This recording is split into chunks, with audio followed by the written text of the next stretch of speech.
Hello, my dear students. Today we will start a diffraction.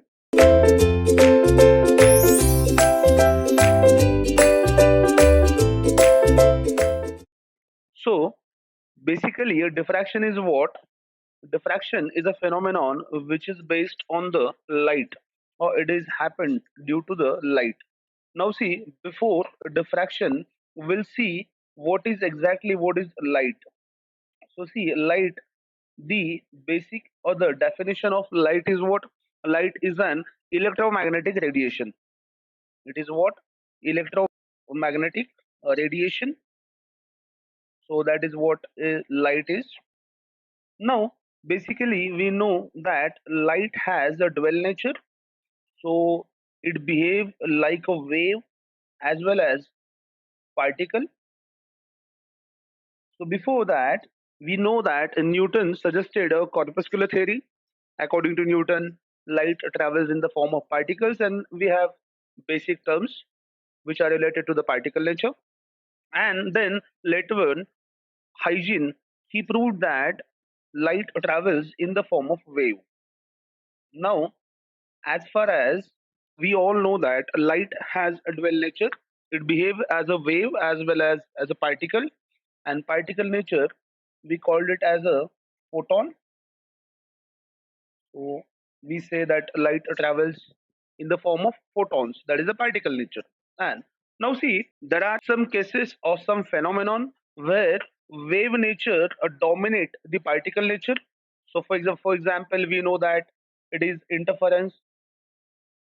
Interference is one of the important concept, and then another one is diffraction.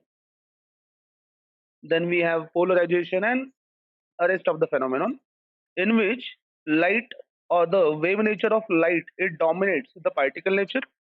And there are some phenomenon like photoelectric effect, or on other hand we know that it is Compton effect. So in these phenomenon, particle nature of light dominates the wave nature. So in short, we have these two, or light has a dual nature. Now see here, we'll start diffraction. So in diffraction, the wave nature of light dominates the particle nature. Now we'll see what is meant by diffraction. Before that, as I said, hygiene, he proved that light travels in the form of wave. So how diffraction phenomenon takes place? Now see, basically diffraction is what? Before understanding diffraction, we'll see the basic terms related to the diffraction, or the concept of diffraction. So here, first of all, we'll consider an opaque object over here. So suppose this is the opaque object, and suppose here we have kept a screen over here, and suppose this is the source of light. This one, suppose this is S, is the source of light. Now see,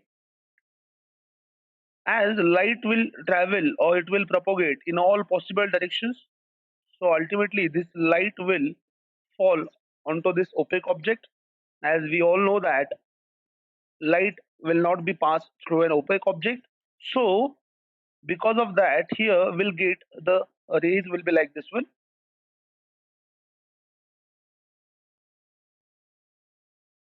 So this is one straight line over here, and then we, here I'll draw another ray like this. So as we all know that light travels along a straight line path, that is what we called it as a rectilinear motion of light. So see, as due to this opaque object and light source, here in this particular region, we will get a perfect shadow over here, or sharp shadow we can say. This shadow, we called it as a geometrical shadow. So this will be a geometrical shadow for this particular part, this one. And then apart from this, here on this side and on this side here, you will get light, or this part it will be a brighter one, and this part geometrical shadow, it will be what? It will be of dark nature. So this is a simple phenomenon. We all know that how shadow forms. But now here, see, it has been observed that at the edges of this opaque object, that means this C, this one here, I'll name A and B. So at the edges of this opaque object, what happens exactly? It has been observed that some of the light rays, they bend from their original path and they enter into the geometrical shadow region. Some of the rays which are nearer to this particular edge, they bend and they enter into this geometrical shadow or into this shadow region. So this particular bending of light at the edges of an opaque object, this phenomenon we called it as a diffraction. That phenomenon is called as a diffraction. So see, if you observed, or in day-to-day life also we can observe diffraction pattern in the at the sunrise time or during the sunset. One can easily see, if you observe the light through a cloth or any other transparent object, you will see the effect of diffraction or you will see rainbows. So that is what, that is just due to the diffraction effect. But see, if you want to promptly, as the size of opaque object, if it is large as compared to the wavelength of light, then diffraction, it is not evident or we can't see it easily. So if you want to observe diffraction pattern, we have to choose an opaque object which has a length, or its length is appropriately or exactly equal to the wavelength of light. If it is nearby that, one can easily observe this particular diffraction phenomenon, that is bending of light near this edges. So again, diffraction is what? The bending of light near the edges of an opaque object. That phenomenon is called as a diffraction. That is what? That is the diffraction. So, as I said, that if the dimensions of the opaque object are comparable to the wavelength of light, then one can easily see the dark and bright rings in this particular geometrical shadow region. Here, you will able to see the dark and bright rings, and then along with, you will get a bright spot at the center of this geometrical shadow region.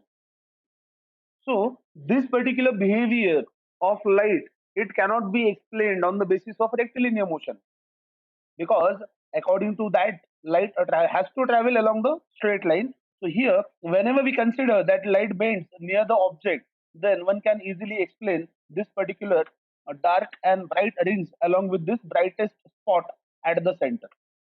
So Fresnel explained this particular phenomenon on the basis of Huygens wave theory. He explains this particular behavior of light on the basis of Huygens wave theory. So Fresnel was the scientist. Another one we have Fraunhofer. So this is all about the introduction to the diffraction. So here diffraction is, just remember that bending of light at the edges or the corners of an opaque object and then entering into the geometrical shadow region. This particular phenomenon is called as a diffraction. I hope, my dear students, you understood whatever I said. So, in next session, we will go for the types of diffractions and their proper explanation. Thank you so much.